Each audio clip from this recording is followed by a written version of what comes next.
Oke, bismillah. Alhamdulillah kembali kita bisa duduk di Masjid Al-Jihad Komplek My Home. Semoga masjid ini diberkahi Allah Subhanahu wa taala dan kompleknya, demikian pula lingkungan sekitarnya Allah berkahi. Amin.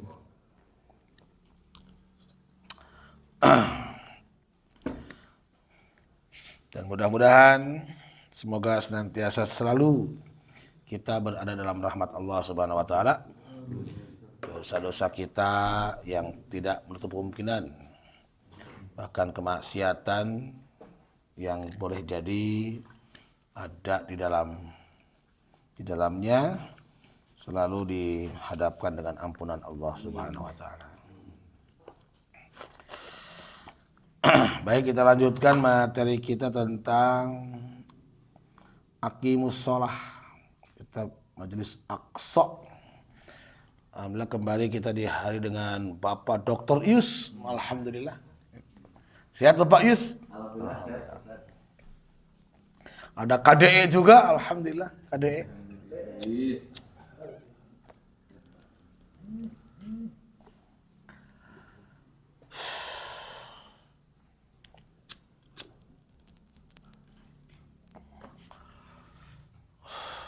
Banyak hal yang menjadi pertimbangan bahwa kita harus senantiasa mengingatkan, mempelajari, memperluas, memperdalam tentang yang namanya amal sholat. Karena itu kebenarannya bersifat universal dalam Islam. Tidak ada perbedaan di antara satu mazhab dan mazhab lain tentang hukum menjalankannya adalah wajib. Yang memang karena satu dan lain sebab kini mengalami perubahan, bergeser dalam benak manusia, bahkan mungkin jumlahnya teramat sangat banyak. Di antara mereka ada yang sudah merasa tak berdosa lagi meninggalkannya. Di antara sebagian mereka ada yang masih menjalankannya tapi sudah hampa tanpa ada makna sedikit pun. Sebagian lagi yang mungkin terhenti di hukum-hukum syariat, fokus di sah dan tidak sah, yang menjadikan nilai-nilai yang harusnya muncul dari mereka yang sudah mendirikan sholat kok tidak tampak. Dan itu yang sudah diperingatkan oleh Al-Quran, akan datang generasi yang lengah mendirikan sholat. Sudah apa itu? Surat Maryam ayat 59.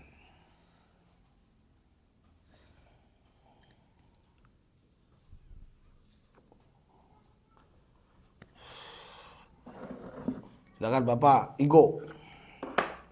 A'udzu billahi minasy syaithanir rajim. Bismillahirrahmanirrahim. Fa khalaqa min ba'dihim khalqun adaa'us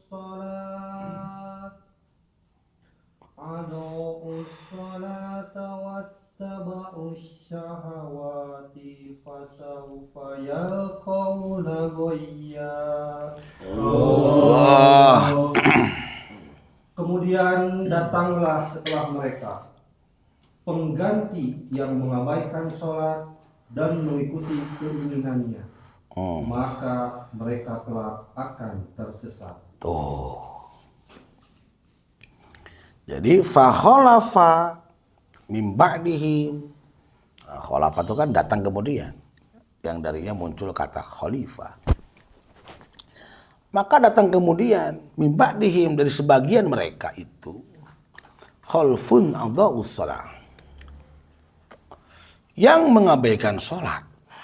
Ada yang mengabaikan pelaksanaannya, ada yang mengabaikan rukun dan syaratnya, ada yang mengabaikan makna dan hakikatnya. Bermacam-macam itu.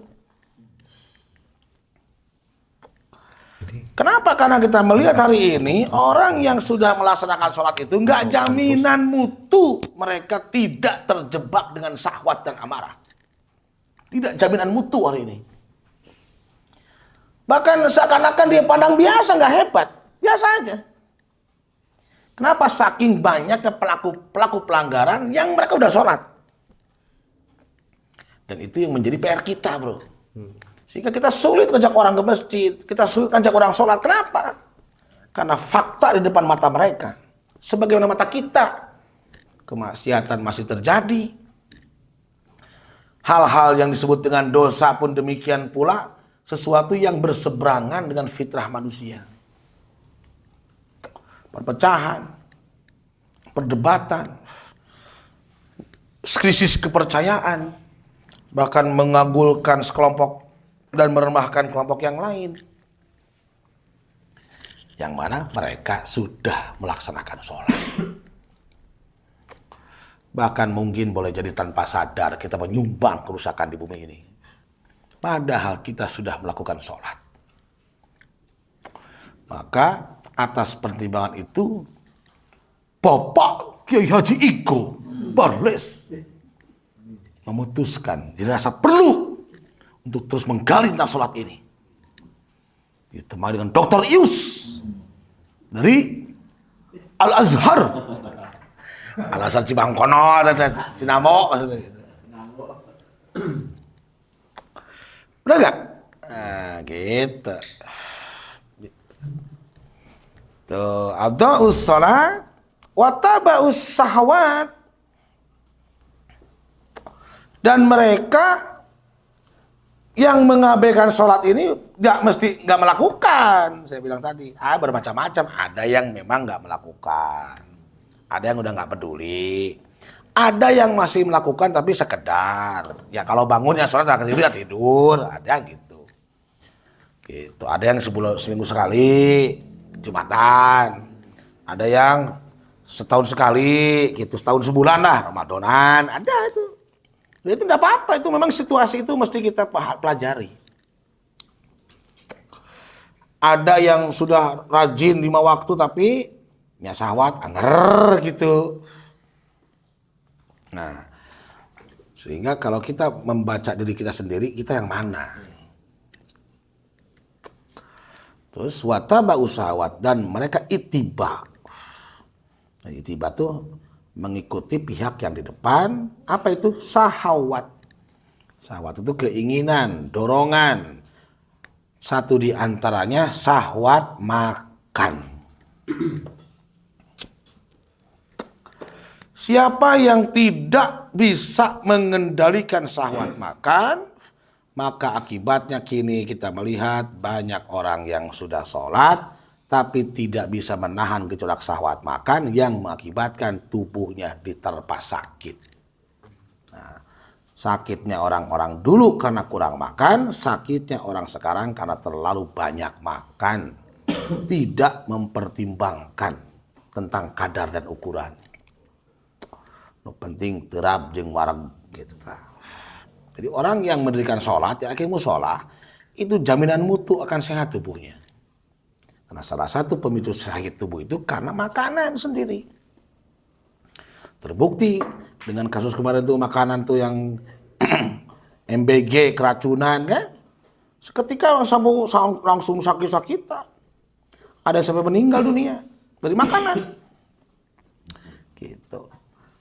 Tapi kalau di rokok sih jadi tanya kalau beracun nggak mati-mati gimana gitu. Gitu. Butuh berapa batang emang gitu. Kok malah tambah fit aja gitu. Tambah awet muda gitu. Udah nggak dokter Yus ya? Hebring. Jadi orang yang aqimus sholat itu akan berdampak satu di antaranya kepada kesehatan. Kalau betul-betul aqimus sholat bisa menahan syahwat dari makan. Nah, saya nolak walaupun ya ibu-ibu teriak ya enggak apa-apa lah, tinggal tolak aja. Jadi saya menahan diri dari makan di rumah karena hari ini jadwal lumayan padat merayap. Nah, pasti kemudian makan. Baru makan tuh jam 2:30 dengan nasi secuil, ya, udang nu gede tilu siki, terus teh dadah ayam piletnya 2 gitu. Gaji sope gitu luhurna ditutupan gitu, sedang lah gitu mah. Sedang lah saya mah, sedang gitu. Minumnya buah pita gitu. Kan sedang. Air putih sebotol yang 400 ml. Sedang kan? Nah, terus loncat ke Celengrang terus makan, tolak lagi. Gitu. Kenapa Pak? Masih kenyang baru tadi. Lagian sekarang makan lagi. Di Pak Bobosan tadi sudah hadir wae terbentang. Gitu. Mohon maaf, gitu masih kenyang. Gitu. Aduh Pan pengen coba. Aduh mohon maaf. Nah, sekarang saya mau ke My Home lagi nanti makan lagi gitu. Sakitlah saya nanti. Gitu. Tolong ngertilah. Gitu. Itu syahwat makan itu. Gitu. Kenapa? Kan udah sholat. Gitu. Jelas ya? Iya malah dok. Kumaha Allah we, teh kumaha Allah. Allah nyen hukum deh hidup urang teh. Hukum sebab akibat. Gitu. Jadi tong 4 sehat 5 gede modal. Gitu. Tapi 4 sehat 5 sempurna. Karunya atuh eta pembuangan ke jebol. Satu, jadi nah silakan ya, tanya dirimu sendiri lah. Gimana tentang syahwat makan? Gitu. Yang kedua, syahwat birahi. Oh, syahwat birahi. Syahwat birahi pun tak jarang masih tidak terkendali dari mereka yang sudah melaksanakan sholat. Dengan pertimbangan apakah ini petunjuk? Gitu. Jadi namun orang nggak suka pemajikan, udah punya istri, ketika muncul syahwat kepada lawan jenis, itu sesuatu yang mesti kau kendalikan. Itu lain petunjuk kata teh. Mungkin mau petunjuk lama-lama jelema jual nyabok didinya ge. Naon Bang? Teh jual ngewa we petunjuk itu. Apa ini petunjuk? Gitu. Pak. Nunggu urang mah teu pokok-pokok. Aya gerentes nah teh. Bilih wahyu gitu ya mah. Kan bahaya itu. Gitu. Terus syahwat amarah juga. Gitu. Itu harus dikendalikan. Maka orang yang mendirikan sholat tanha anil fahsya'i wal munkar. Jika mereka mengabaikan tentang makna yang tersimpan di dalam sholat dan tetap mengikuti syahwatnya, fasaufa yalqaunal ghayya, maka kelak tuh mereka akan goyah. Nah, jadi goyah itu dimaknailah sesat. Goyah itu pun dimaknai zolim. Goyah itu pun dimaknai melampaui batas. Bahkan kalau melihat redaksi para mufassir, ada neraka khusus namanya neraka goy. Itu bagi mereka yang lengah dari nilai-nilai sholat. Nah, maka hari ini salah satu tanda bukti bahwa dunia sedang mengalami krisis kepercayaan dengan yang namanya sebagian tuntunan kita sholat ini, terjadilah sebuah kondisi satu masyarakat, satu individu tidak sedikit dalam hal sholat mengalami kebingungan dan kebingungan. Nu bener teh nu mana? Itu. Apakah saya teh harus ngikuti mazhab Syafi'i? Apakah saya teh harus tata cara tu mazhab Maliki? Apakah mazhab Hanafi? Apakah mazhab Hambali? Atau apakah saya mesti mengikuti mazhab Manawi? Yes, siapa juga Manawi, koy. Manawi Syafi'i gitu. Manawi Hambali. Bawa di depan. Ini bisa yang datang deh. Gitu. Jadi mazhab Manawi itu mazhabnya KDE itu. Ya, Kang Dedi Eis. Ditanya ayo Mang Dedi Eis, naon mazhabna? Abdi mazhab Manawi. Manawi Syafi'i gitu. Manawi Maliki gitu. Bahkan tidak sedikit ketika berbeda dalam pelaksanaan karena beda konsep mazhabnya, tak jarang teu ngobrol, tak eta teh krisis eta teh. Ka teu ngobrol. Beda jeung urang eta mah. Beda.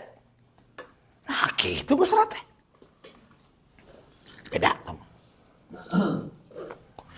Gitu. Ah, itu gitu. Wah, beda jeung urang. Beda. Masa gitu sih?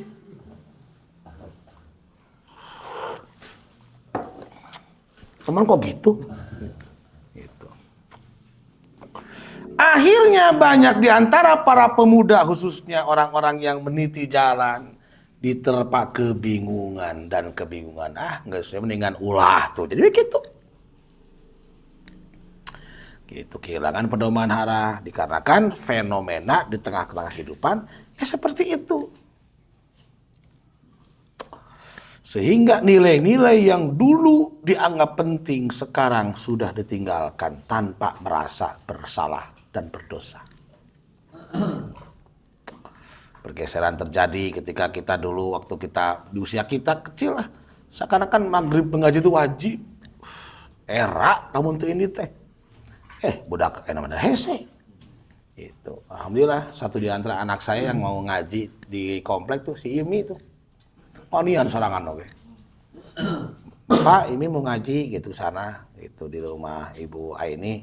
Oh boleh, gitu. Sama siapa? Sendiri aja. Wah, antar luar biasa. Ini tadi pagi. Kudu daftar online. Itu jadi 2 pertemuan teh 25.000. Seminggu 2 kali, berarti sebulan 8 kali cepet. Murah mahal. Murah tuh, sengklek teuing cepet mahal kabina-bina hirup teh. Itu nih kabina-bina sengklek teh gitu. Sing berlimpah ya. Ini kabina-bina. Kenapa? Karena sebagian orang pun berkata, "Mayar ngaji gitu." Gitu. Ngaji mah kudu mayar, gratis gitu-gitu. Gitu. Itu seringkali menjadi sebuah problematika di tengah-tengah kehidupan. Gitu. Aya diseridonakeun teu mayar deh. Gitu. Tadi Hanifahnya. Itu problematik dari dulu itu. Dikarenakan agama dalam jiwanya tidak dianggap penting. Dalam benak manusia kalau hal yang penting apapun akan dikorbankan. Gitu. Itulah gitu. Akhirnya nggak berlimpah hidupnya gitu. Kenapa? Karena nanaon teh gratisan wae. Gitu. Mun ditraktir teh cicing, udah loba asugan dibayar pamayarkeun. Kudu langsung. Gitu cingeng. Gitu. Ya di mah alhamdulillah gitu.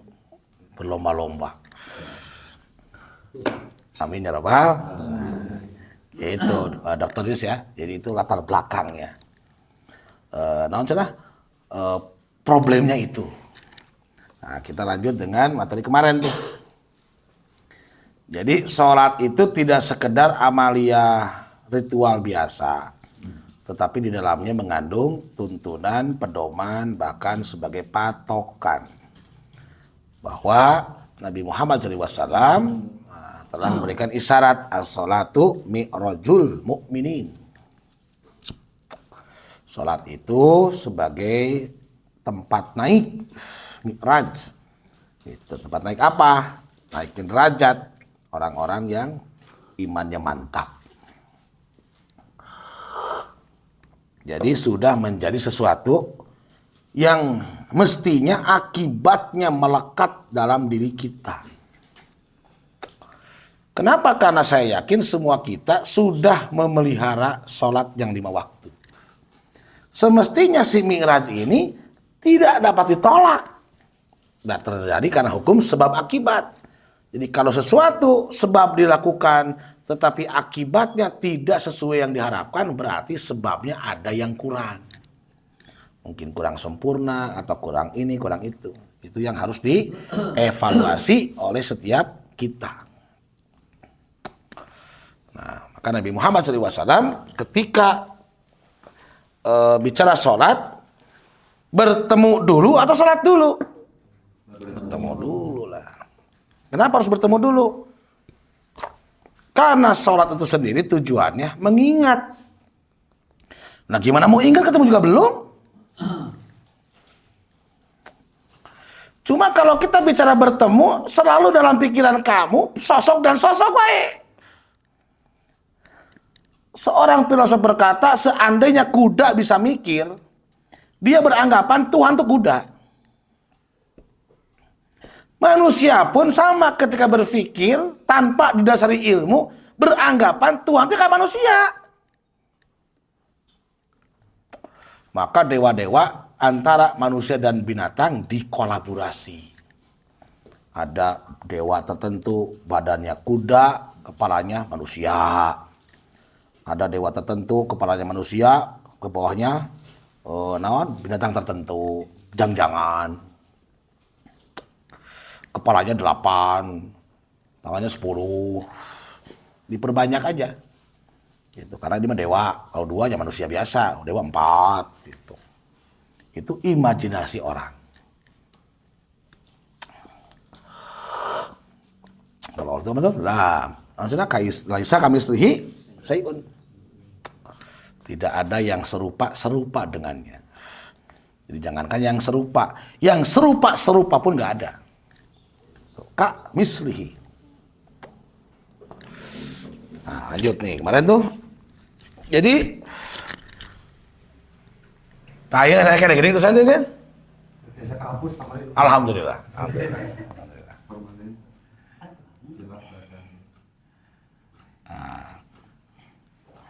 Nabi Muhammad SAW saat Mi'raj itu kemana tuh?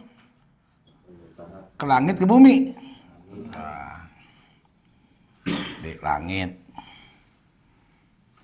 Langit itu bahasa Arabnya apa tuh? Sama.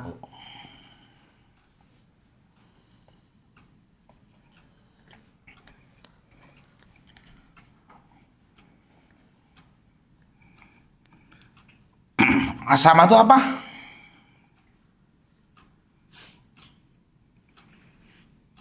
Ingat gak Cibot? Sama tahun?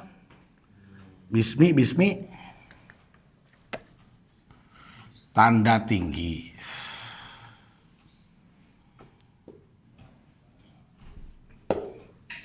Nah, jadi pikiran kita, siapapun yang awam, pasti beranggapan langit itu yang di atas sana. Gitu. Dan luar biasa sahabat Nabi Muhammad SAW itu tidak bertanya tentang langit itu mana gitu. Langsung percaya. Karena percaya itu justru karena tidak melihat. Ini ngalimah dan percaya, saya melihat.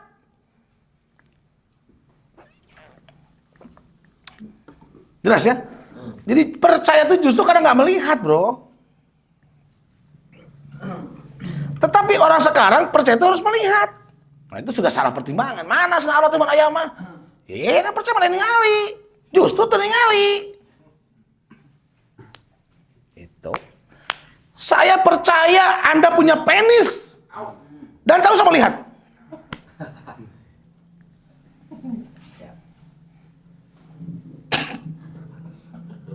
Jelas ya? Perlu dipaksakan. Kanggo naon gitu. Kanggo naon. Buat apa? Buat penelitian gitu. Jadi terjawab oleh perkembangan dunia teknologi. Ternyata langit yang kita kira yang warna biru itu bukan ternyata. Itu hanya hamparan ruang kosong. Bahkan ya planet yang kita lihat ya sekedar sejauh mata memandang ya segitu. Seolah-olah gede dunia daripada kecil. Itu yang diduga dengan teknologi terupdate itu ada jumlahnya 30 miliar triliun. Luar biasa ya.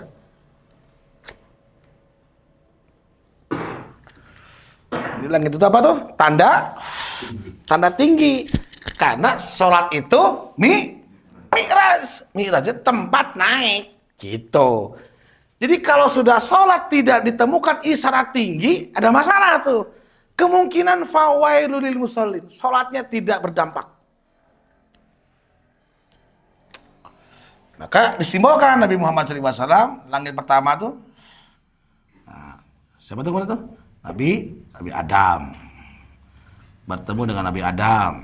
Kedua, Nabi Isa dan Nabi Yahya. Yang ketiga, Nabi siapa? Nabi Yusuf alaihissalam.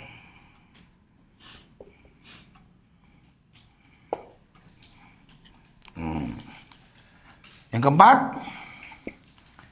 Nabi Idris alaihissalam.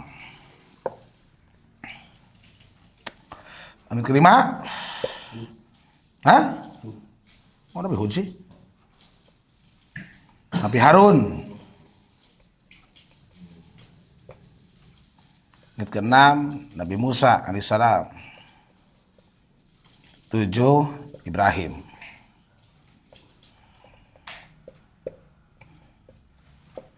Nah,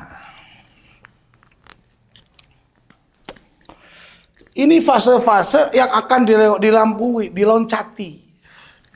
Jika terus dipahami saat itu, digali. Jadi nama-nama ini sekaligus petunjuk Pak Yus. Adam itu ketiadaan. Semua kita pernah mengalami sholat, bahkan mungkin sampai hari ini. Sholatnya mengalami ketiadaan alias hampa. Karena itu isyarat saat kita sholat bertemu kehampaan, maka akibat jiwa yang mengalami itu diberikan isyarat oleh Allah. Naon? Hoream alias males. Hoream. Dan orang-orang yang mendirikan sholat dengan perasaan yang malas alias kusara itu, Al-Quran memberikan isyarat itu dalam kondisi munafik. Allazina iza qaumus ila sholah qaumu kusala. Dan apabila mereka hendak mendirikan waktu sholat, saat tiba waktunya sholat, jiwanya diterpa malas, kusala, ream. Kenapa malas? Karena dia tidak menemukan sensasi citra rasa di dalam sholat. Tak obah seperti Anda dihadapkan makanan yang Anda tak berselera, malas makan Anda. Tak obah Anda diajak ke sebuah pekerjaan yang mana pekerjaan itu Anda gak suka, Anda pasti malas. Begitupun di dalam sholat, berarti itu isyarat kita mengalami kekurangan. Orang paham, nggak ngerti. Nah, kalau ini ketiadaan ini sudah diisi, yang sebelumnya kosong, Allah isi. Walaupun di balik kosong itu isi ya kosong.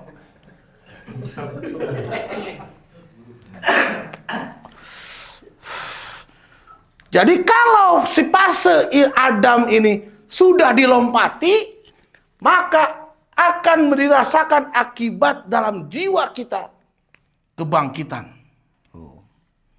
Isa itu bangkit, Yahya itu hidup. Hiduplah jiwanya, hiduplah rohaninya. Hidup itu tandanya berkembang. Orang yang hidup berkembang, setiap kali berjumpa pasti kamu akan menemukan selalu beda ini orang. Cirinya asa beda jelema. Robah jelema. Hidup tuh. Tapi lamun tiap panggil kitu aja kitu. Cing cirining paeh.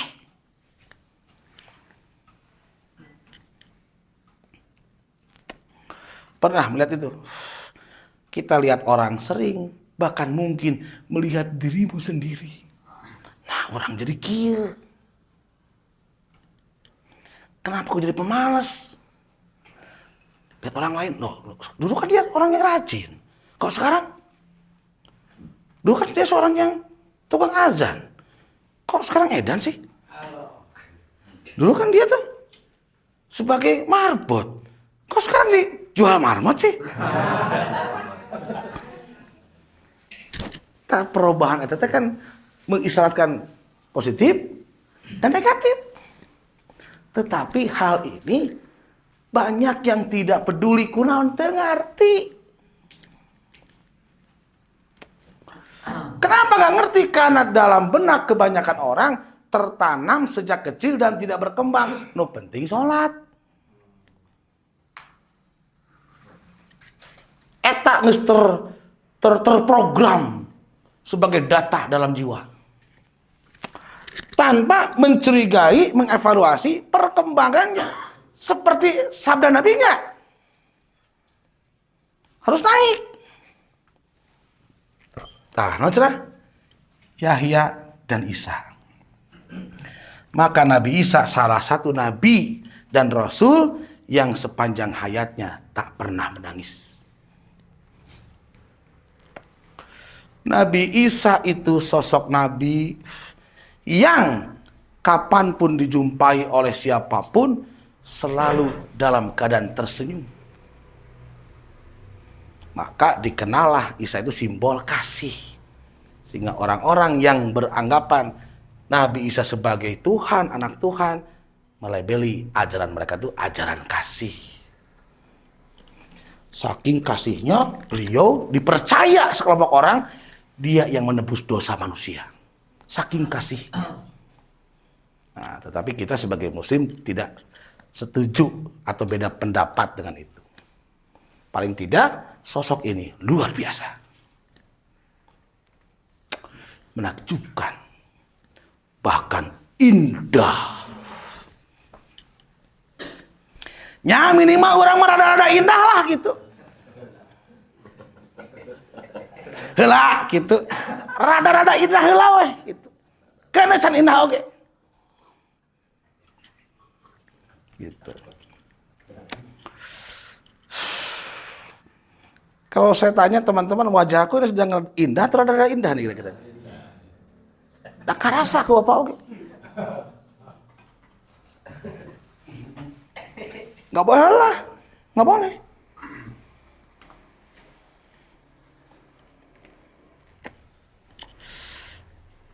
Kalau mau indah, kalaupun nggak indah, ya nggak apa-apalah. Sementara ini, yang penting, gitu. Rada-rada indah lah. Gitu. Berarti sudah level 2 tuh. Naik. Nah, kadang level 1-2 pun turun naik. Nah, iya sebutkan naik turun iman teh. Geus nya seuri, bae deui turun deui poek. Tiadaan. Kamari mah geus rama jelema teh enak kieu deui kunaon. Maka Adam ini simbol Nabi, dia tergoda oleh setan. Kenapa Nabi Adam dulu tergoda? Karena tidak punya tekad yang mantap. Jika satu. Hah? Bukan. Kenal teh? Surat Toha 115. Ayo. Silakan Bang Igo. A'udzu billahi minasyaitonir rajim.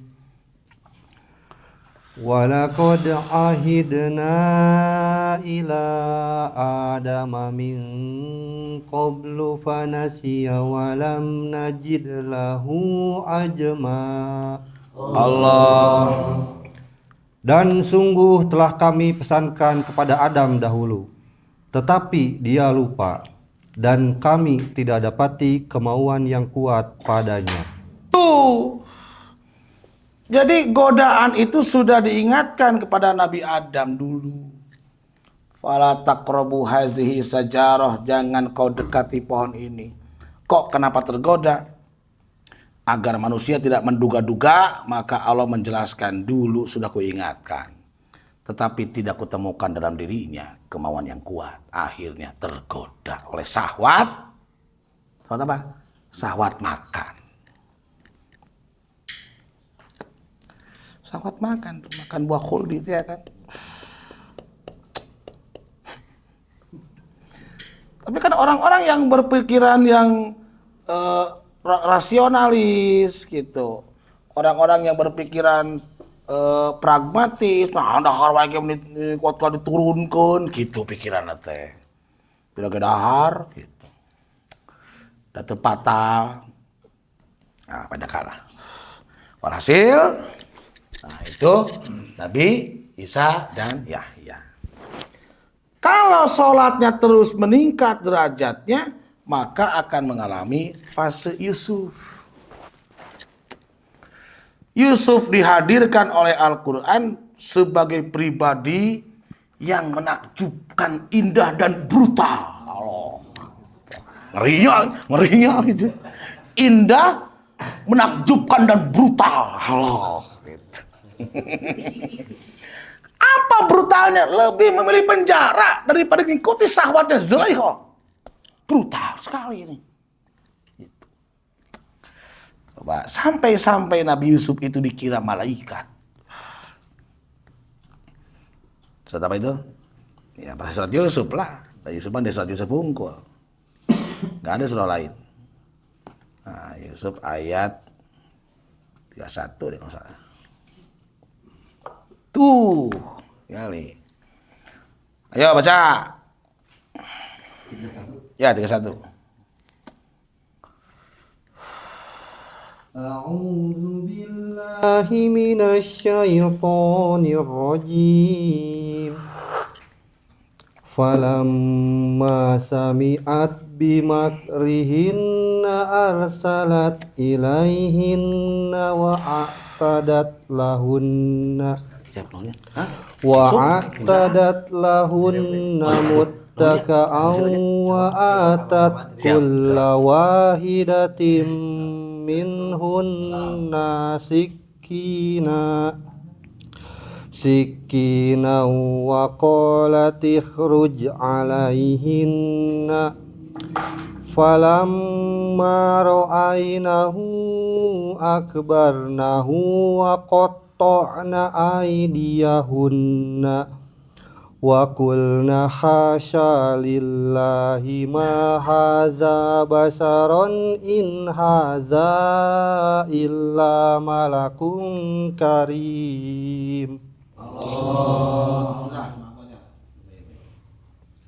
Jadi karena orang-orang yang dekat dengan Allah, jiwanya otomatis akan tersifati oleh sifat-sifat Allah. Dan sifat Allah saat menjelma, memanifestasi, bertransformasi dalam raga manusia, maka orang itu akan menakjubkan. Sebagaimana menakjubkan Nabi Muhammad SAW. Sebagaimana yang pernah dialami oleh saudaranya dulu, Yusuf alaihissalam. Sampai diduga, ini bukan manusia, ini malaikat yang mulia. Allahu Akbar. Saking menakjubkan, indah dan brutal. Allah. Ya biar serem lah, biar serem ya. Kesannya kan mewah, indah dan brutal. Seperti apa? Bayangkan kesorangan. Ngerinya dia Allah. Ketika perempuan itu mendengar cercaan mereka, jadi dicerca seorang Zulaikha, naknya kabitaku pembantu. Nah, masa tergoda sama budak sendiri? Gitu. Jadi kan kisahnya Yusuf itu saat kecil dibuang, dirayu, dibujuk sama saudara-saudaranya, lalu dilempar ke sumur. Dan dibikinlah hoax seakan-akan Nabi Yusuf itu dimakan serigala. Lalu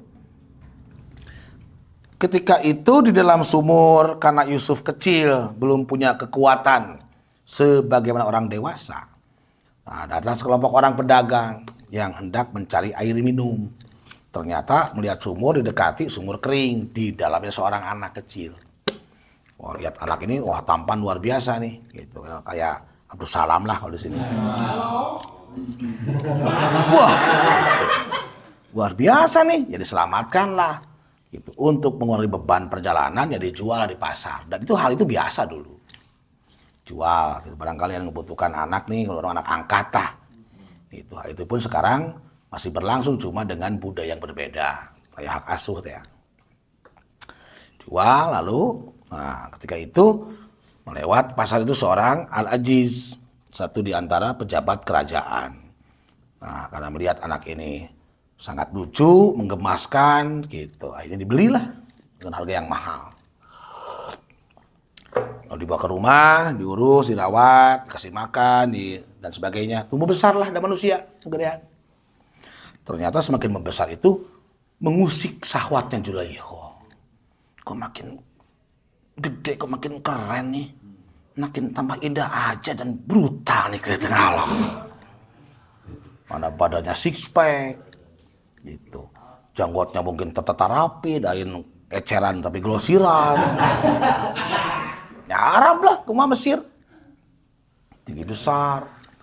Akhirnya Zulaikha yang jiwanya ketiadaan iman, ketiadaan cahaya, syahwatnya muncul tuh.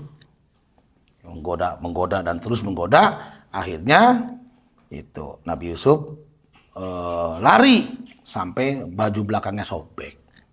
Terdengarlah kabar itu ke perempuan-perempuan Mesir dengan dugaan, masa sih gitu sama budak aja kok tertarik, masa sih gitu, masa sama anak kecil aja kok tertarik gitu. Akhirnya gitu, ketika itu mendengar, Siti Zulaikha gak terima. Kalau gitu coba siapa yang ngecek saya, coba kumpul semua. Dikeriungkeun asok caralik kabeh di asok caralik. Gitu. Lalu tuh ketika perempuan tuh mendengar, siapa perempuan tuh? Zulaikha. Cercaan mereka perempuan-perempuan Mesir, mungkin istri-istri pejabat-pejabat kerajaan. Diundanglah perempuan-perempuan itu. Siapa perempuan itu? Yang mencerca Zulaikha. Dan disediakan tempat duduk bagi mereka, sok caralik. Kepada masing-masing mereka diberikan pisau untuk memotong jamuan. Orang malah setik berarti.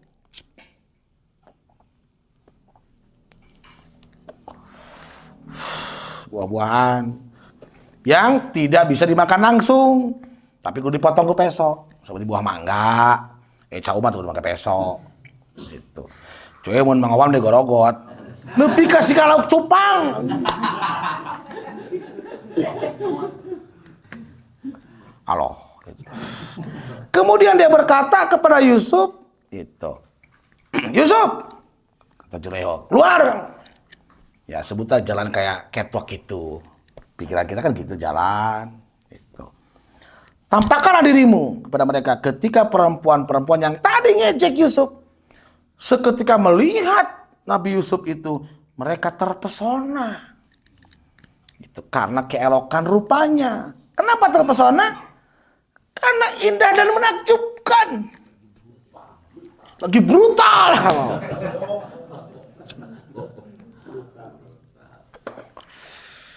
Tuh, mereka tanpa sadar melukai tangannya sendiri, seraya berkata, Maha sempurna Allah. Tuh, halus sudah muji Allah itu.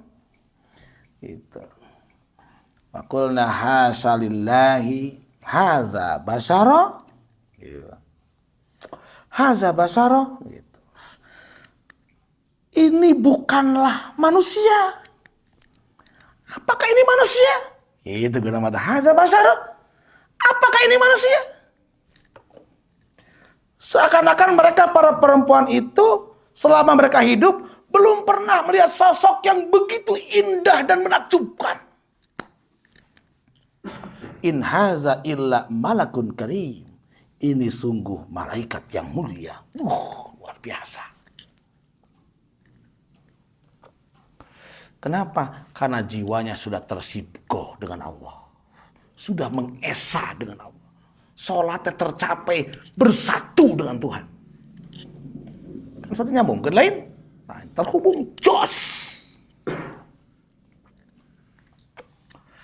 Gitu bro. Iya mah. Sholat geus getok tiap jam pakai astagfirullah. Astagfirullah. Can bener. Astagfirullah. Astagfirullah, saya tak kalakuan dia loh. Nah, itu mah konotasinya negatif. Astagfirullah. Iya mah kan hasalillah. Gitu. Ekspresi kekaguman. Jadi, kalau kehadiran kita di rumah kita, kehadiran kita di komunitas kita, di kelompok kita, di pihak-pihak yang terikat denganmu, berinteraksi denganmu, dan mereka tidak takjub denganmu, isyarat. Boleh jadi, kemungkinan besar, jiwamu belum terhubung dengan Allah. Kau masih berjalan dengan dirimu sendiri. Dengan egomu sendiri.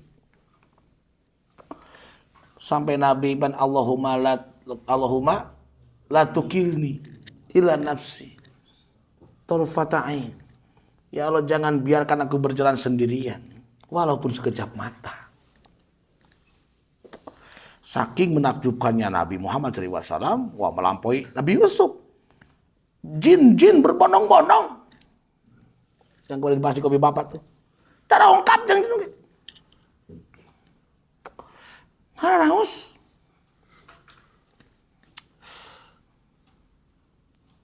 Ngeri ya. Keren gak sholat?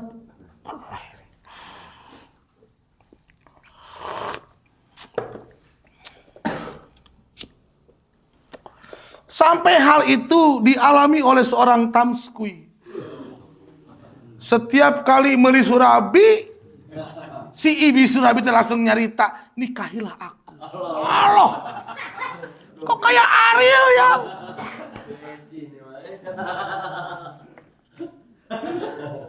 Inhaza manakun karim. Apa ini malaikat yang mulia Tuhan? Bagi kita kada kawasan, ya kalau tongkia tuh mak, ini tongkia tuh. Ini menakjubkan. Maka saya bilang kalau sholat kita benar, baik dan indah, maka hidupnya pasti berlimpah. Kenapa? Sosoknya, bukan jualannya. Sosoknya, bukan sesuatu yang selain itu. Menakjubkan. Sehingga orang-orang merindukan kehadirannya. Sehingga orang-orang merasa tenang ketika di dekatnya. Sehingga orang-orang itu seakan-akan berandai-andai. Seandainya aku menjadi istrinya. Luar biasa dan brutal itu. Sayang dia sudah punya istri. Ibi surabi ta, tekawur ya mah. Bari batuk-batuk acan si ibi lagi.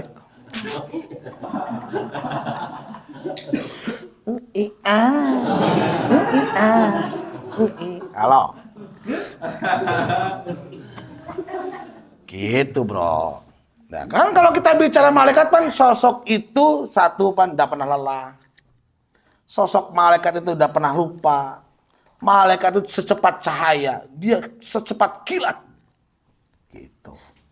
Dari sosok yang memang sudah ditetapkan Allah hanya melakukan apa yang Allah perintahkan. Dan mereka cenderung berkebaikan. Itu. Eta Yusuf.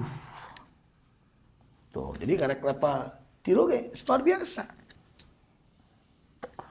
Sehingga boleh jadi gitu orang ini akan mengalami seperti Yusuf dahulu, digoda oleh perempuan cantik tapi dia menolaknya.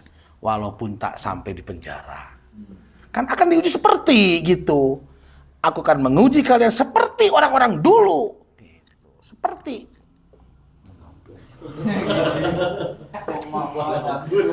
Doma kayak mundur atuh. Besalan Ki mundur doma teh.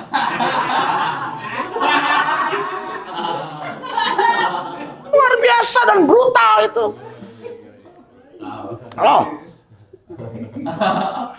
Ngeri. Nah, yang keempat. Nah, keempat sosok Idris. Tuh. Jadi Idris ini pembelajar. Tuh. Seakan dengan kata madrasah, dari kata darosa.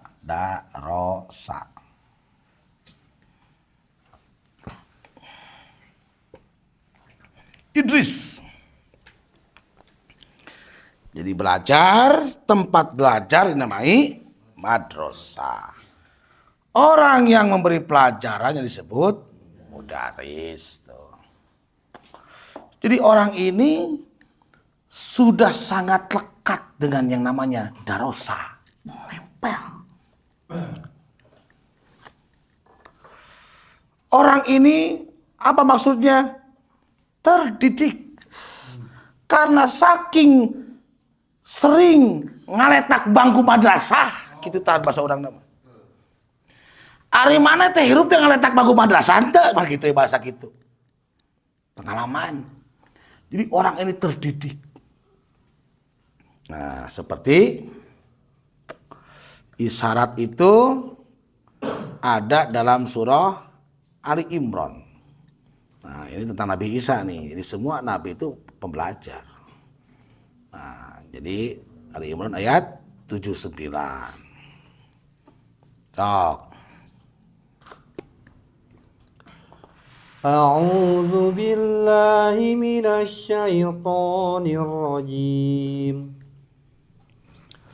Ma kana li basarin ayyutiyahul kitaba wal hukma wan nubuwata summa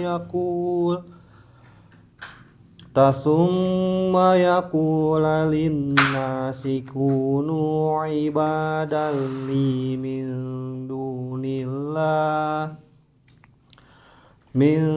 dunillahi walakin kunu rabbanina bima kuntum tu'allimunal kitaba wa bima kuntum tadrusun. Allah. Tidak mungkin bagi seseorang yang telah diberi kitab oleh Allah serta hikmah dan kenabian, kemudian dia berkata kepada manusia, "Jadilah kamu penyembahku, bukan penyembah Allah." Tetapi dia berkata, "Jadilah kamu pengabdi-pengabdi Allah, karena kamu mengajarkan kitab dan karena kamu mempelajarinya." Tuh, tinggal kita dusun tuh. Sampai dikatakan di sini kan ini surah Ali Imran. Surat Ali Imran ini turun ketika Nabi didatangi oleh 70 pendeta Nasrani Najran. Mau berdebat tentang monoteisme dengan Trinitas. Ketika mereka datang mendatangi Nabi, sebelum mereka hadir bersamai Nabi, Allah mewahyukan surah Ali Imran sejumlah 200 ayat. Ketika mereka sebelum bertanya mau mengungkap apa yang mereka temukan perbedaan prinsip akidah antara mereka dengan Nabi Muhammad SAW, maka Allah mewahyukan surah Ali Imran, salah satunya ini. Nah, dan mereka ini kembali. Tidak mungkin bagi seorang yang telah diberi kitab oleh Allah dan hikmah lagu kenabian, kemudian dia berkata kepada manusia, "Jadilah kamu penyembahku." Gak mungkin. Bukan penyembah Allah, tetapi mereka berkata, "Jadilah Rabbani." Tuh, Rabbaniin. Di Rabbani itu yang sekarang jadi merek brand baju tuh, pakaian Rabbani. Jadilah sosok yang dengan dirimu, dengan tubuhmu, dengan fisikmu tampak bahwa kamu itu, jiwamu itu terdidik. jiwamu itu terpelihara, jiwamu itu terbimbing.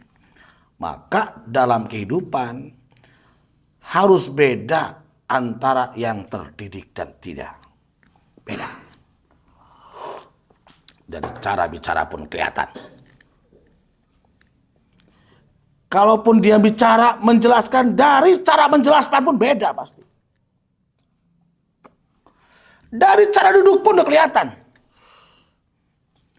Dari wajah pun udah kelihatan, sudut mata pun udah kelihatan tuh. Kalau udah ngerti. Geus beda batuk nage benten. Cara merespon situasi pun beda. Itu. Kenapa? Bima kuntum tu'alimunal kitab, karena kamu mengajarkan kitab. Jadi orang yang mengajarkan kitab mestinya tampil menakjubkan dan indah. Kalau tidak itu tercapai, ada yang salah nih kayaknya.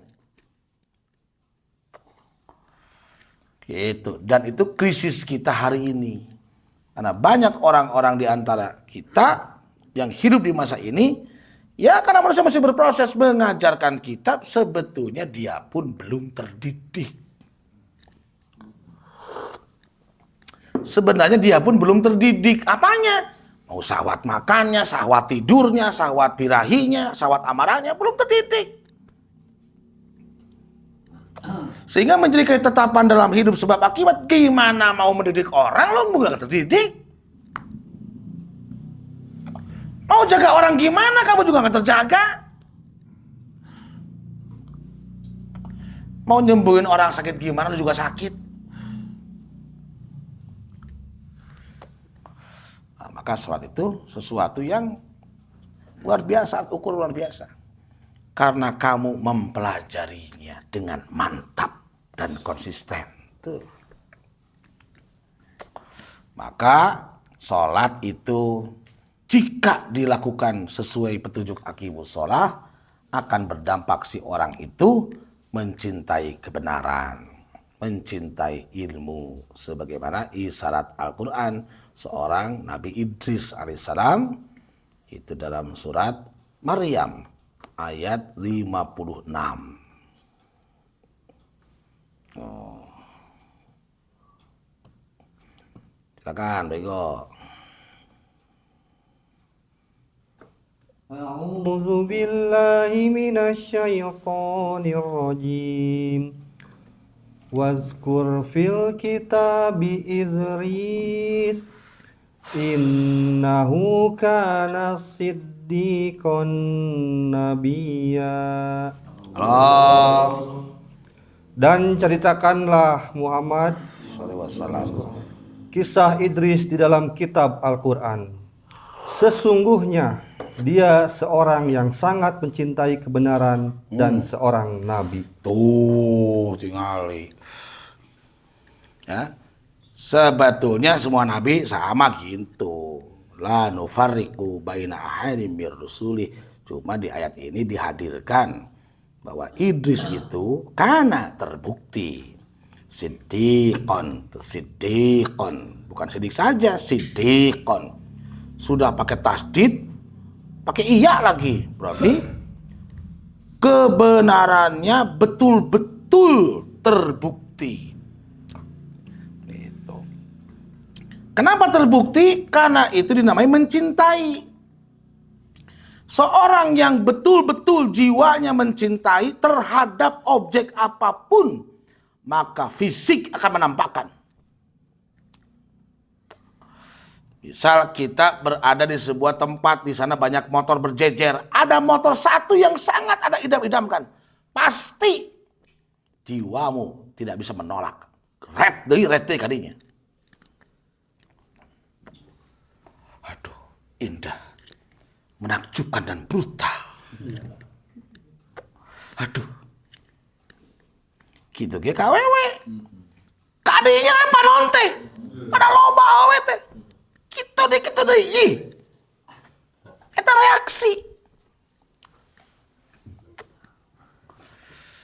Nah, maka wazkur fil kitab Idris. Ingatlah, ceritakanlah, sampaikan, pahami, amalkan. Gitu. Bahwa dalam kitab sesungguhnya dia seorang yang sangat mencintai kebenaran. Maka orang yang mencintai kebenaran dinamai shodiqin. Shodiqin itu mereka yang tangguh dalam kebajikan. Kenapa tangguh? Sebetulnya ketangguhan itu efek dari cinta yang sangat mendalam.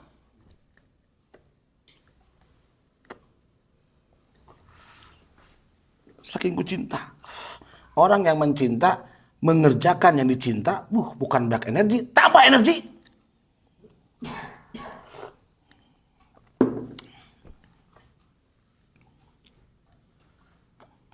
Gimana nih?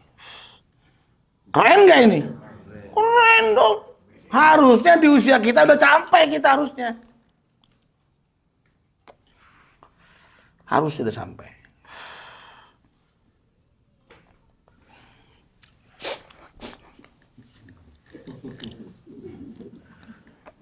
Siddiqun Nabiyya. Halo. Apalagi surat Al-Anbiya ayat 86. Ayat 85. Itu level siapa tuh? Level Idris. 85. Ya, 85. A'udzu billahi minasyaitonir rajim. Wa Ismail wa Idris wa Dzalkifl kullum minas sabirin. Allah. Dan ingatlah kisah Ismail, Idris dan Zulkifli. Mereka semua termasuk orang-orang yang sabar. Tuh. Jadi itu wasta'inu bisabri wassalah innallaha ma'as sabirin. Jadi nggak wujud dah sama salat tetap campur jeung Gusti Allah, tetap bertemu. Apa yang nampak? Sifat-sifat Allah, sabar sifat Allah, bro. Iya mangga salat sifat si Jabri keur numpul teh aduh. Heran. Wa Ismail wa Idrisa wa Dzalkifl. Ingatlah kisah Ismail, Idris dan Zulkifli. Mereka semua termasuk orang-orang yang sabar. Terkenal kesabaran Ismail ketika hendak disembelih oleh bapaknya Nabiullah Ibrahim. Satajiduni insyaallah minas sabirin. Begitupun Zulkifli. Bahkan kullun minas sabirin, mereka semua termasuk tuh. Maksudnya termasuk teh lolos sortir, lolos uji, lolos fit and proper test sehingga masuk barisan orang-orang yang sabar. Kesabarannya berhasil diadopsi, tadinya sifat Tuhan menjadi sifat dirinya. Sifat Allah. Bus. Mantap. Lado teh.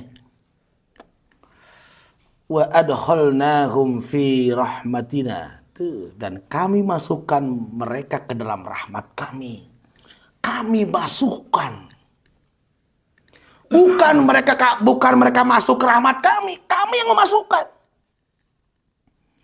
Karena dimasuki jiwanya dengan rahmat Allah sehingga terpancarlah dari anggota tubuh itu sebagai perwakilan yang di dalam itu syarat dengan cinta dan kasih sayang. Syarat dengan cinta dan kasih sayang dengan objek yang ditetapkan, dengan objek-objek tertentu sampai dia lupa dengan dirinya sendiri. Karena jiwanya penuh dengan yang dicintai. Dia sudah tidak mempedulikan dirinya. Kenapa? Karena dirinya sudah cukup dengan Allah saja. Keren. Orang masih ngomong, orang kumaha, acan. Sejauh keneng. Kalau orang itu butuh iya. Masih ewo pakai ewo kan, sangsara kan. Nah, sangsara jiwa miskin. Tuh, innahu minas shalihin. Karena itu mereka menjadi orang-orang yang soleh. Langsung di sana. Sesuai langsung di sana memperbaiki keadaan. Itu. Dia tahu dunia sekarang sedang gelap. Jangan kau tambah gelap dengan gelapnya dirimu. Jadilah cahaya walaupun kecil. Sudah tahu dunia sedang ditimpa sekarang ini krisis-krisis kepercayaan. Jangan tambah lagi dengan kamu. Orang sekarang sering berkata, saya sulit cari orang yang jujur. Saya sulit menjadi orang yang amanah. Saya sulit bisa mencari orang yang betul bisa memegang ucapannya. Itulah Siddiq. Dia yang tidak mengkhianati ucapannya sendiri.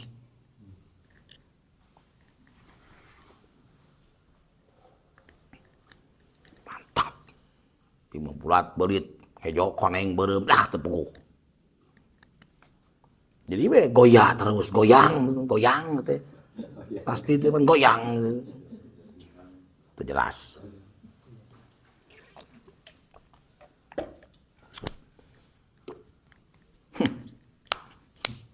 Keren gak ini? Menakjubkan dan brutal. Allah. Amazing. Crispy. Allah. Jadi ternyata perintah sholat itu supaya kita keren gak? Supaya kita keren. Allah mah geus maha keren, geus maha gini, orang geus teu perlu naon. Kita. Aduh, ya Allah. Gini. Nah, sekarang nih level 5 Harun alaihissalam.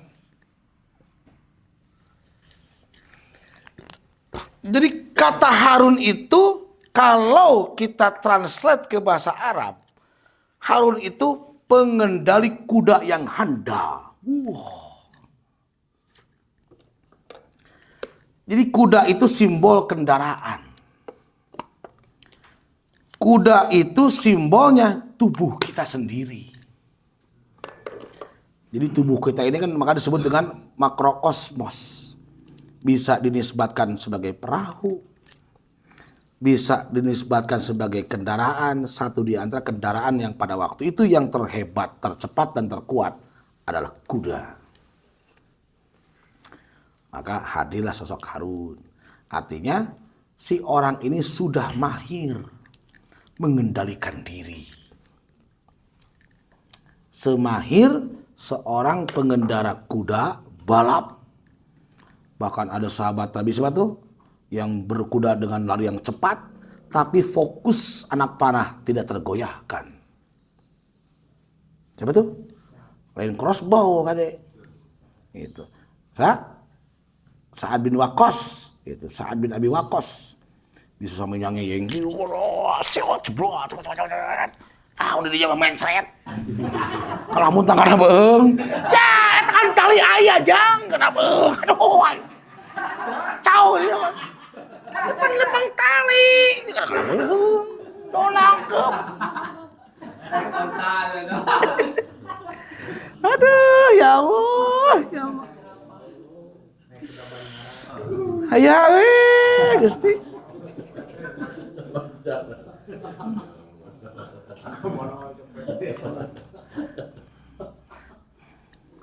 Jadi Harun itu satu di antara nabi yang dikenal sebagai orator hebat. Karena Nabi Musa alaihissalam itu seorang yang ada gangguan di lisannya itu, cadel lah bahasa urang. Lalu Nabi Musa berdoa kepada Allah agar ditemani oleh saudaranya yang bernama Harun. Karena dia punya lisan yang sangat bagus. Nah.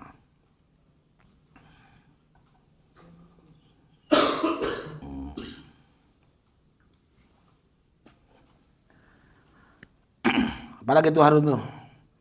Harun itu teman setia. Setia membersamai Musa alaihissalam. Harun itu seorang yang amanah. Sampai di dalam Al-Baqarah dikisahkan itu tentang saat Nabi Musa bertahanus di Bukit Tursina, diamanahkan oleh Nabi Musa untuk menjaga Bani Israel. Yang itu dikisahkan di dalam surah Toha. Banyak sekali kisah Harun yang sampai tergoda dengan patung kepala anak sapi oleh seorang Samiri. Nah, lalu Nabi Musa marah atau tidak senang melihat situasi itu, sampai janggutnya Nabi Harun ditarik. Tarik sampai Harun berkata, jangan kau tarik janggutku. Aku sudah berupaya menghalangi mereka untuk tidak menyembah itu, tetapi mereka tetap berkeinginan seperti itu. Sampai diberi hukuman untuk bunuh diri. Nah, walhasil Harun ini sahabat setia Nabi Musa. Nah, dia yang sholatnya mencapai derajat Harun, tandanya setia menemani perjalanan menuju Allah. Dia punya lisan yang baik. Dia punya lisan yang mantap. Lisannya itu bisa menggetarkan jiwa. Bisa membelah jiwa-jiwa yang tertidur. Bisa membangkitkan jiwa-jiwa yang mati.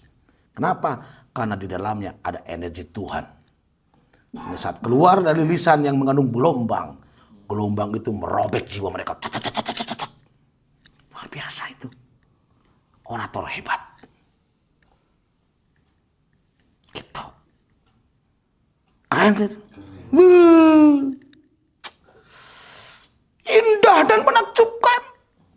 Ini mau balelol jeung balelol we. Sanepi.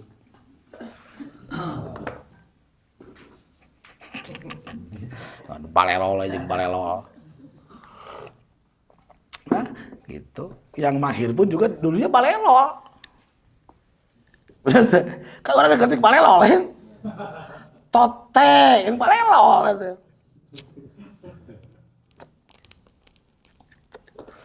Ya, semoga ada manfaatnya. Ya, kita tunda 2 lagi lah supaya mantap. Kita sampai sharing karena sampai jam 11. Walau alam bisawab. Nah, assalamualaikum warahmatullahi wabarakatuh.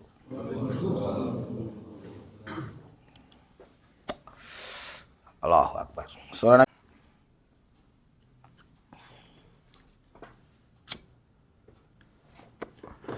seperti itu kan di, dalam surah Al-Qasas ayat 34.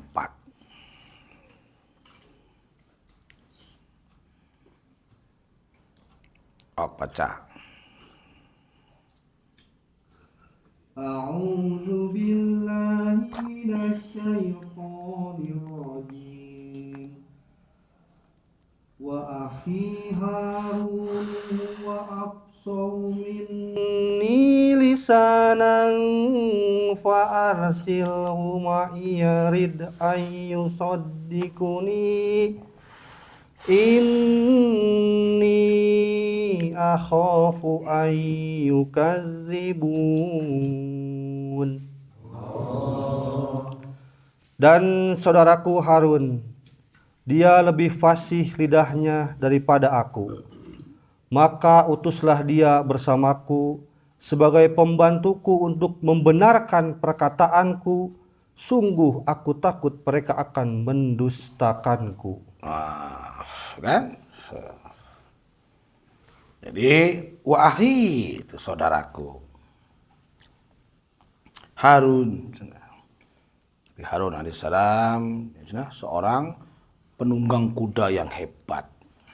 Nah, salah satunya kan tentang lidah itu butuh pengendali yang hebat. Sekian banyak orang akhirnya menyesali ucapannya sendiri karena tidak mahir mengendalikan lidah. Seperti tidak mahir mengendalikan kuda dipaksakannya. Potong cangkeng atau semplak. Tak-tak. Kuda Australia, bahaya. Gitu, itu sebuah umpama. Dia afsahu minni. Gitu. Dia lebih fasih lidahnya daripada aku. Jadi fasih itu bahasa Arab. Fasih itu terang. Fasih itu bagus. Jadi namun ngobrol teh jelas gitu ta. Karena saking jelasnya sehingga nggak usah ditanyain lagi, atau udah jelas toh. Gitu. Karena pertanyaan itu muncul diakibatkan sesuatu yang tidak jelas. Sampai tadi kajian di Batu Nunggal tadi kasirin.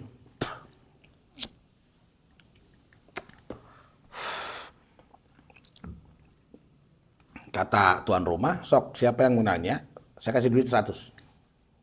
Gitu. Kata nanya lah salah seorang, saya Pak. Gitu. Oh ya silakan. Gitu. Gimana kabarnya Pak Ustadz, sehat? Gitu. Alhamdulillah. Wes, cepet. Ya kan gak dibatasi kan, nanya kan, asalnya kabar boleh kan? Pinter Anda. Udang cepet. Gitu.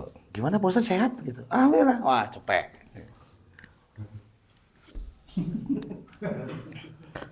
Maka utuslah dia bersamaku tuh sebagai pembantuku.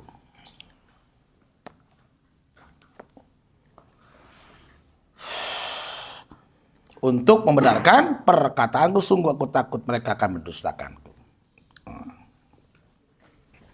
Oke. Gitu ya Bang Igo. Jadi ya paling tidak bersamailah gitu.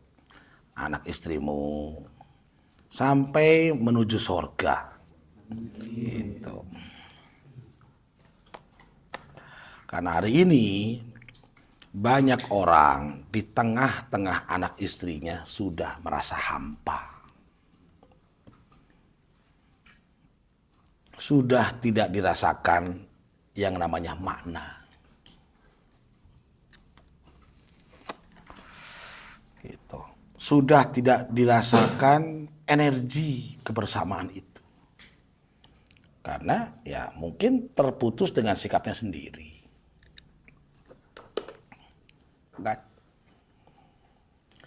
Nah, bukan diperbaiki, malah semakin ditinggalkan, salah. Jadi orang baru boga perasaan. Nyambung tuh orang teh. Namun nyambung mah akan satu frekuensi. Jadi ngobrol nyambung, asik. Terjadi interaksi. Nah, dan memang sekarang sedang krisis tentang itu.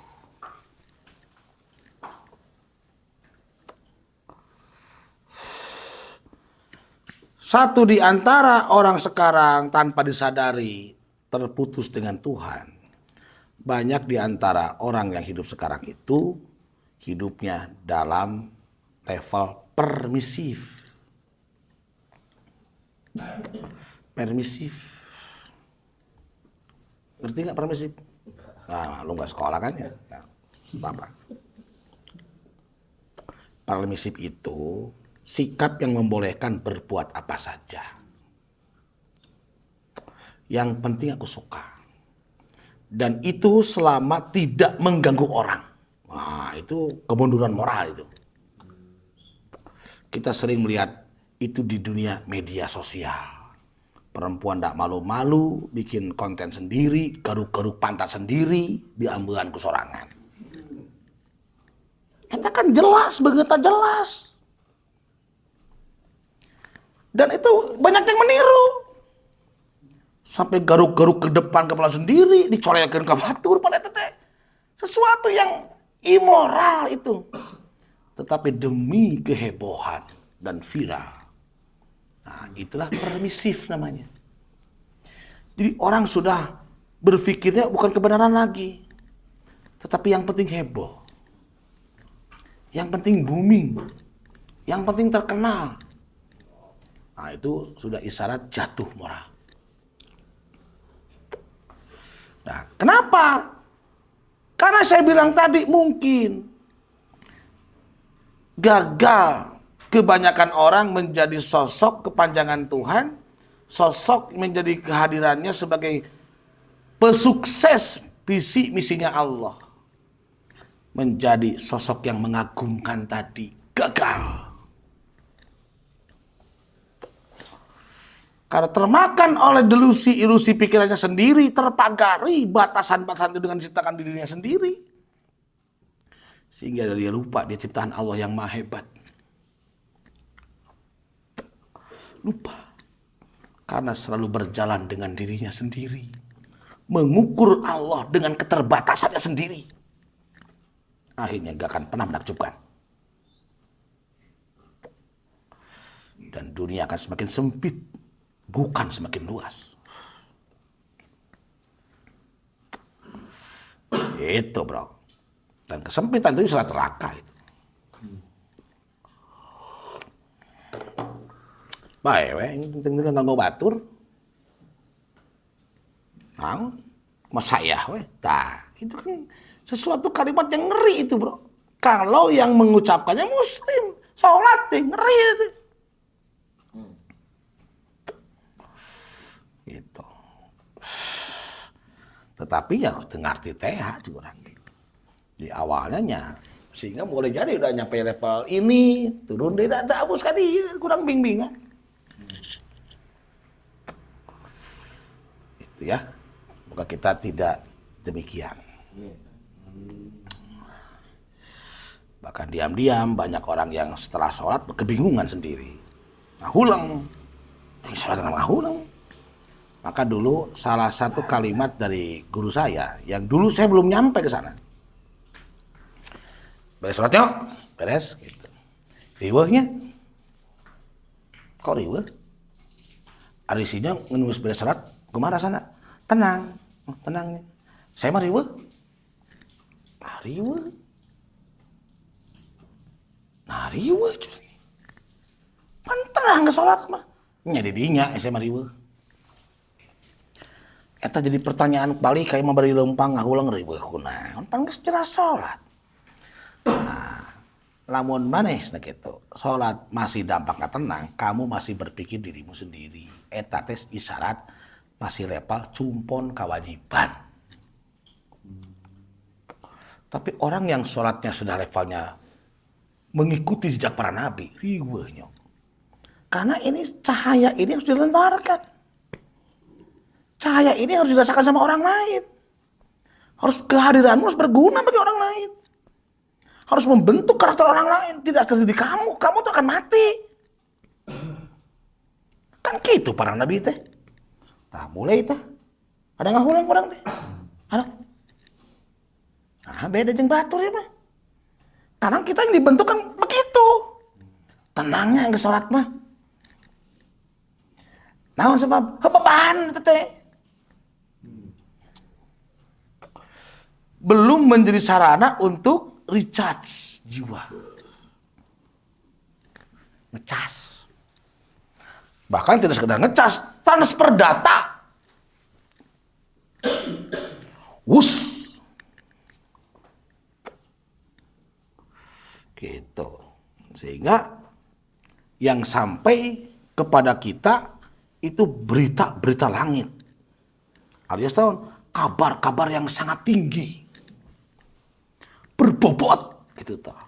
Di bahasa agama. Mun bahasa aya namana sana daging gitu tah. Itu kan berbobot daging gitu. Coba dari Pak Yus nih, ya Allah, Dokter Yus ya seriuskan. Tidak diseriuskan. Kebanyakan kalau bicara sholat ya terhenti di syarat dan rukun saja.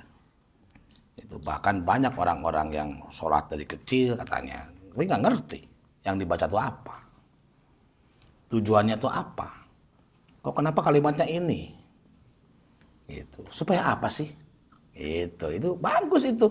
Dan ketika datang orang yang seperti itu karena kita nggak ngerti juga malah marah-marah, nggak sih hayang satu bentong we, orang itu butuh pengetahuan malah dimarahin,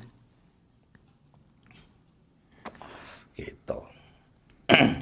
Dan satu di antaranya tentang sholat ini tak jarang ketika di dalam hidup, di tempat ibadah, di ruang ibadah, sebutlah masjid, itu seringkali itu ujian atau konfirmasi dari Allah itu nggak dipahami ketika tadi bertemu dengan yang beda gitu. Itu teh ujian teh. sulitnya bertemu komunikasi antara orang tua dan pemuda, itu isyarat gak nyambung sama Tuhan tuh. Itu isyarat itu ketika tidak terhubung antara komunikasi seorang ayah dan anaknya, itu isyarat bro itu. Gitu. Karena kalau orang yang terhubung dengan Allah, maka sholat itu terhubung, pasti akan terhubung dengan makhluk-makhluk Tuhan. Gitu. Karena jaringannya satu dari sana, pasti terhubung.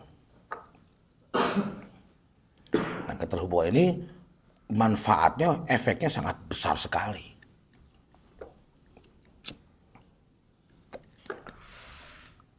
Akan berdampak kepada kemudahan, akan berdampak kepada keberlimpahan. Kenapa? Nggak terhubung. Ketika seseorang menebar cinta, mau tidak mau, si cinta itu akan bertemu dengan frekuensi yang sama.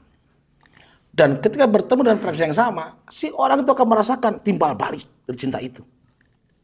Otomatis sama. Itu hukum yang ditetapkan oleh Allah. Seperti kalau kita mencintai istri kita dan betul dirasakan cinta kita oleh dia, otomatis perlakuan yang menakjubkan akan kau dapatkan. Gak usah diminta. Penawaran pun akan hadir. Mau diapain? Pijat sebentar, boleh? Apa lagi? Kerokan sekedar, siap, apa lagi? Bikin Indomie, siap, apa lagi? Saking menawarkan diri. Gitu, otomatis itu. Benar nggak? Nah, sehingga kan itu menghukum timbal balik sebab akibat. Jadi jangan pernah menolak keadaan apapun hari ini. Terlepas itu baik dan buruk, karena itu akibat tanganmu sendiri.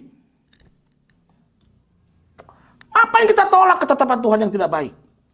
Ngapain kita menangis, nangis sampai protes? Oh, itu tanganmu sendiri yang buat.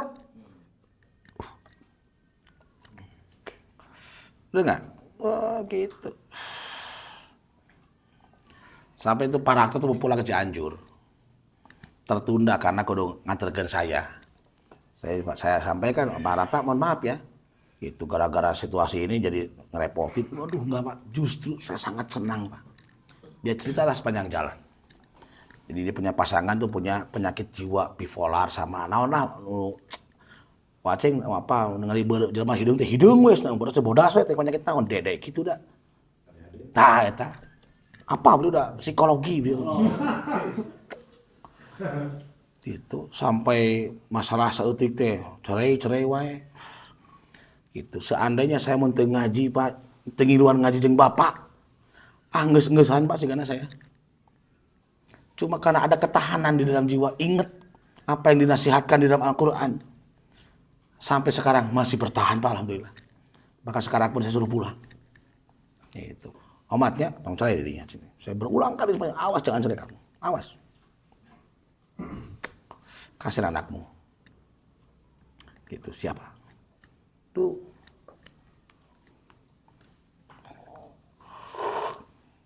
Beda kan rumah heula gede setelan dah dong. Ka rumah heula gitu. Sekarang rumah sungguh dia. Nah, ke rumah begitu melihat saya disambut ku anak-anak si jeritan teh, "Bapak." Gitu. Tak tengah ulang gitu. Benar, pas turun mobil, saya ingin Pak situasi itu. Saya rindu situasi itu. Ya, semoga terwujud. Gitu kan asik bro. Wah cium pipi kanan pipi kiri. Iya Papa. Tadi Bapak ada di handphone. Oh iya kok ada di handphone. Bapak ada di HP tadi. Gitu. Oh iya. Ini Bapak. Iya tadi ada di HP. Gitu. Tuh lihat umat udah cantik tuh. Boneka pandan udah bang dirinya si Uma nggak selama dong. Aku kulipan kunaon. Udah cantik tuh umat. Gitu. Petrus sama Bapak. Gitu. Allah. Gitu. Eta teh nutrisi jiwa. Gitu ya, Pak Dani. Udah punya anak Pak Dani? Masa? Gitu, tambahan di obat. Biar makin menakjubkan dan brutal. Ngeri itu ya? Ngeri kan? Bisa jadi kaos ya Maya.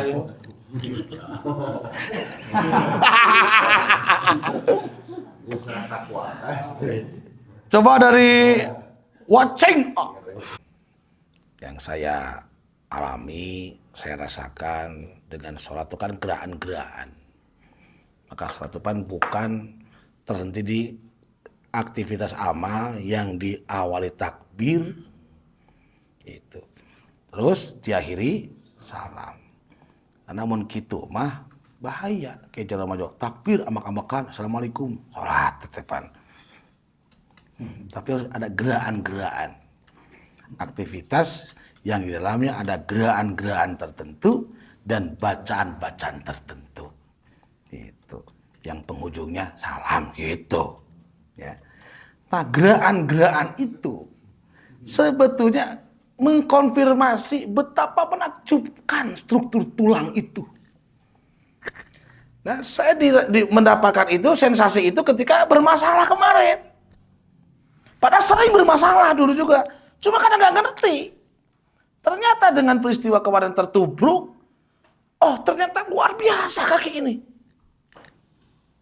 Ternyata menakjubkan, indah dan brutal. Ternyata keren ya. Sujud itu keren loh ternyata. Gak mudah ternyata. Itu sistem tubuh kita tuh terlibat luar biasa. Gitu. Betapa lenturnya. Padahal tulang begitu keras. Halo. Jadi saat takbir itu kan Allahu Akbar, yang kamu kagum itu apa? Gak usah berpikir goibiah, yang goib-goib bukan. Bahwa tadi baru ke sholatan. Sekarang so asup ceng deh. Ya. Cintomang gitu ceng deh. Assalamualaikum kakak tuh. Wah iya ceng deh.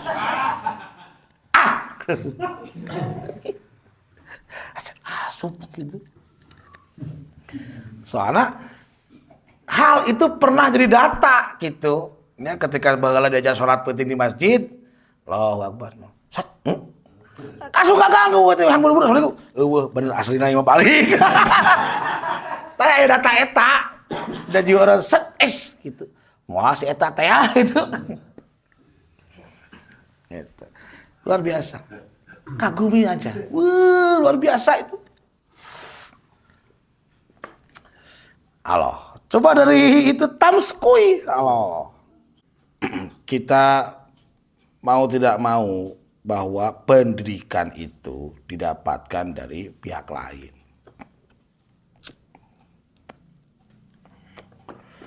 Yang hari ini orangnya sekedar aja. Nah, seperti tuh, surat tanda, surat jin. Surat jin, waktu ayat 1 dan 2.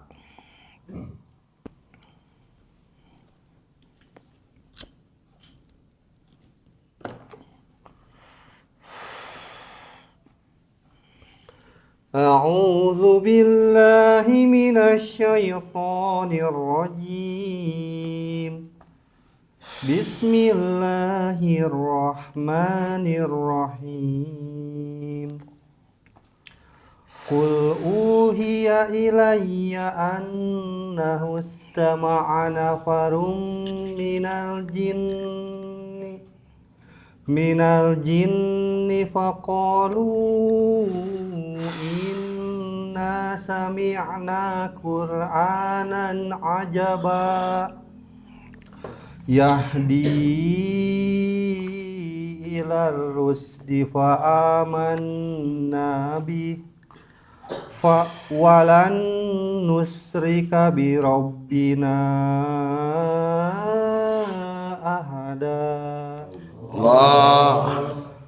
Katakanlah Muhammad sallallahu alaihi wasallam, telah diwahyukan kepadaku bahwa sekumpulan jin telah mendengarkan bacaan, lalu mereka berkata, kami telah mendengarkan bacaan yang menakjubkan, yaitu Al-Quran, yang memberi petunjuk kepada jalan yang benar, lalu kami beriman kepadanya. Dan kami sekali-kali tidak akan menyekutukan sesuatu pun dengan Tuhan kami. Salam Nabi Muhammad. Jadi ini sebuah peringatan yang dihadirkan dengan cara yang lembut. Sampai jin yang ditetapkan Allah untuk beribadah, tetapi tidak diberikan kuasa untuk mengelola alam dunia ini, tertakjub-takjub dengan Al-Quran. Nah, kenapa ayat ini dihadirkan? Apa tujuannya? Karena kejiwaan seseorang itu satu di antara akan terpengaruh dengan bacaan. Saya tanya kepada Bang Tole, sekarang nggak hadir tuh. Kenapa Bang Tole kok selalu mengikuti bela diri, ini bela diri itu, sampai kalau beberapa bela diri diasupan ke Bang Tole. Ternyata bacaannya Wiro Sableng, bacaannya tentang Kungfu Solin, gitu. Jadi senang komik-komik yang mana seorang pendekar itu ya bela diri. Nah, ini mendorong untuk ingin menguasai bela diri. Nah, bacaan. Itu pun Pak Yus bacanya worldwide bang. Wis. White Legend. Jadi bacaan itu mempengaruhi kejiwaan. Maka kalau apa yang kita baca itu Al-Quran tapi tidak berdampak kepada kejiwaan yang melahirkan sesuatu yang menakjubkan, bacaan itu tidak sampai. Itu yang diperingatkan Nabi, banyak orang di akhir zaman baca Quran, jangankan masuk ke dalam jiwanya, tidak sampai ke tenggorokannya, sekedar membasahi lidahnya saja. Tapi tidak masuk aja, tidak merubah. Tidak merubah struktur pemikirannya, tidak merubah struktur kejiwaannya. Tidak membentuk kepribadian. Atau dari kata langit, seringkali Quran mengatakan bina, banaan sama'a. Harus dibina. Karena manusia itu punya pilihan sendiri. Tuh, bacaan yang menakjubkan itu berakibat yahdi ila rusdi.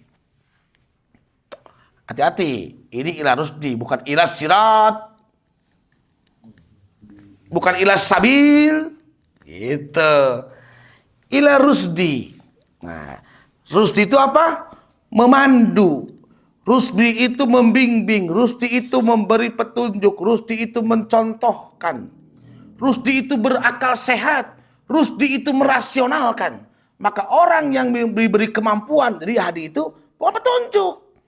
Yahdi itu yang mana apa yang mereka baca, Yahdi setiap saat menjadi kekuatan. Menjadi kekuatan ila rusdi untuk menuju pihak atau keadaan yang di situ dia sudah terpandu. Dia sudah terbimbing. Dia sudah terarahkan. Dia sehingga mengerti. Maka orang yang diberi kemampuan rusdi dinamailah mursyid. Mursyid itu dia yang punya kemampuan mengarahkan orang. Dia yang punya kemampuan menyentuh jiwa manusia.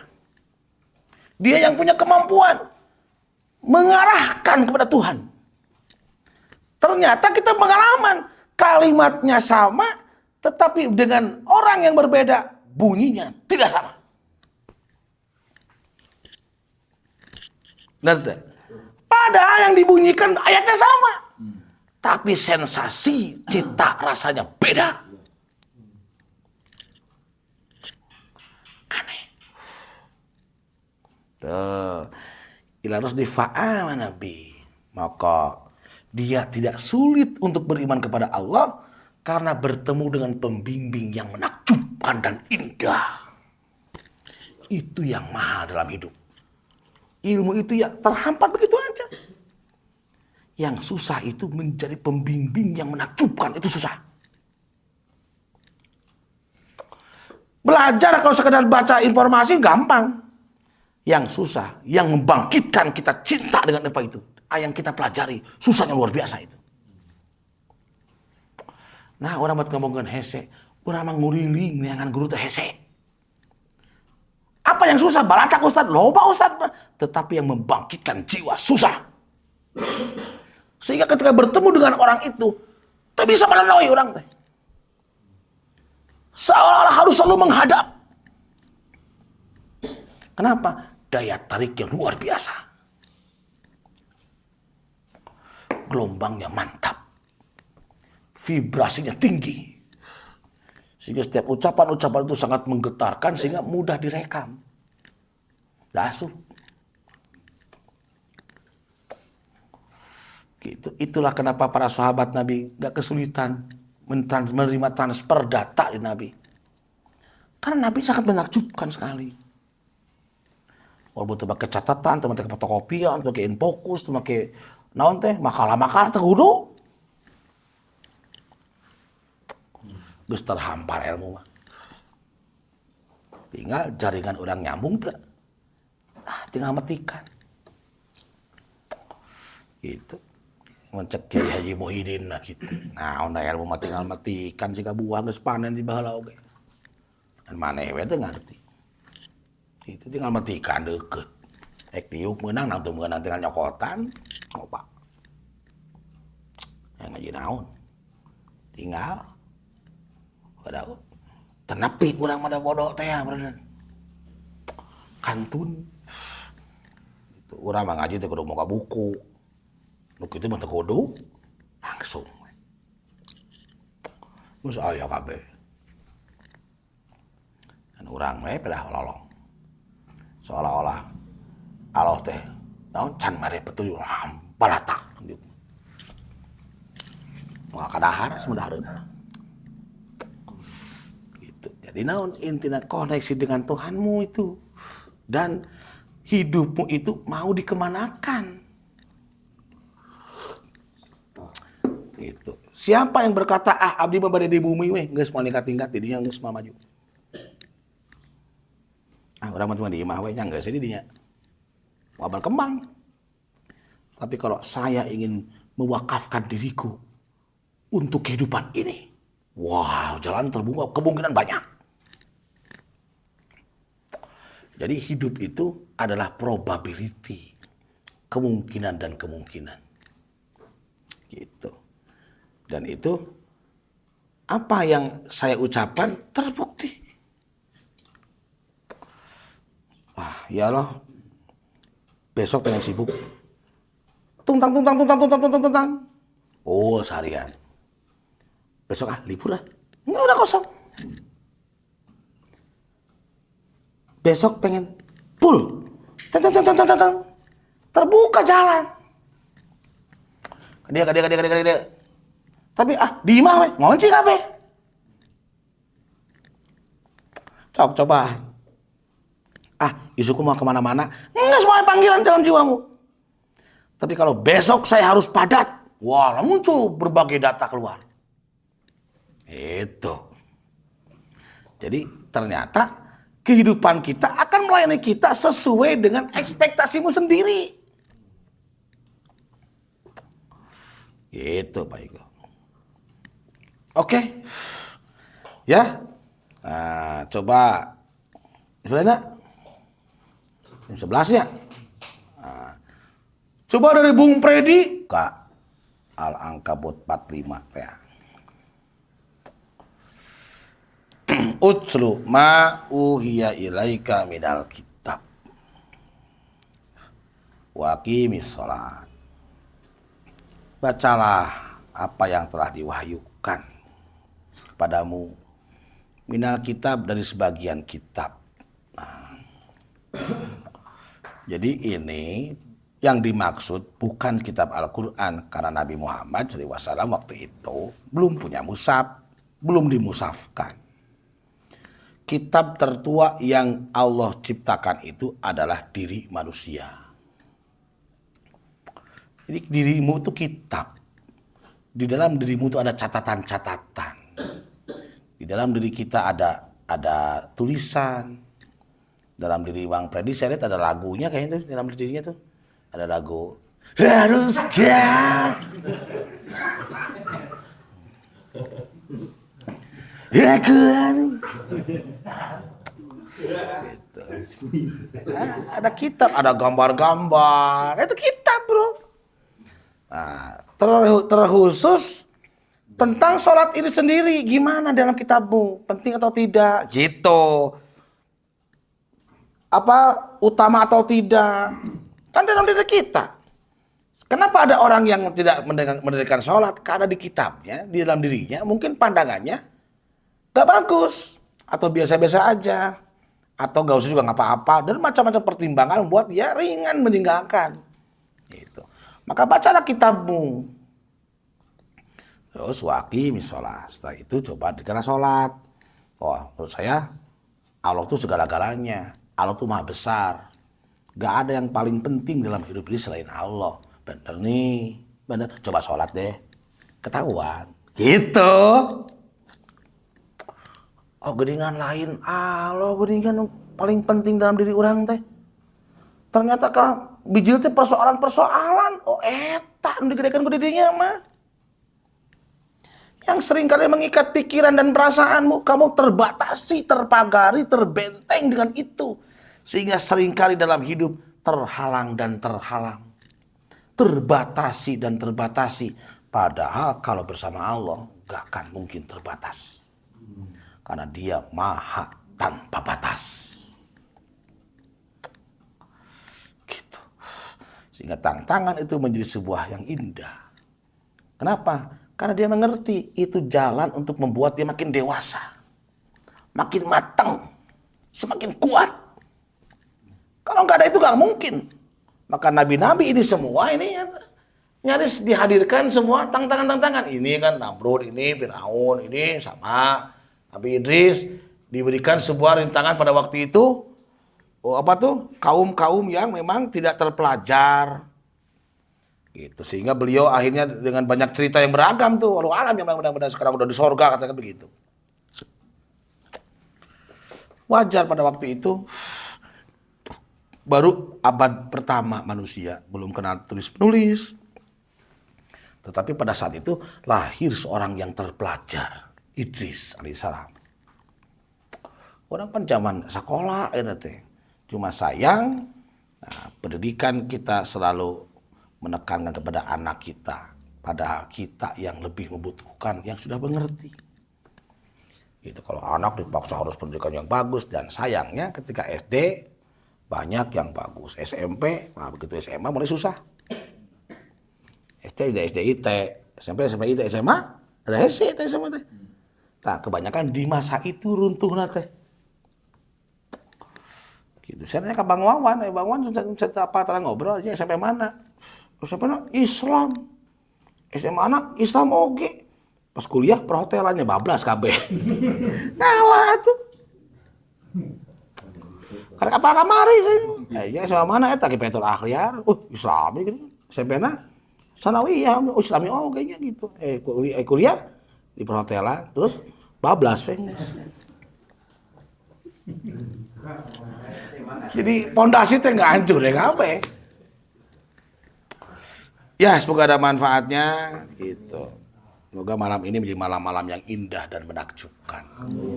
Lagi brutal. Berusaha kuat mental.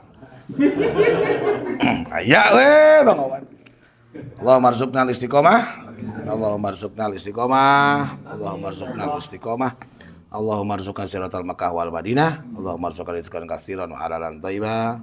Allahumma arzuqna husnal khotimah wa na'udzubika min su'il khatimah. Rabbana atina fid dunya hasanah wa fil akhirati hasanah wa qina adzabannar wa adkhilnal jannata ma'al abrar ya aziz ya ghaffar ya Allah ya rabbal alamin.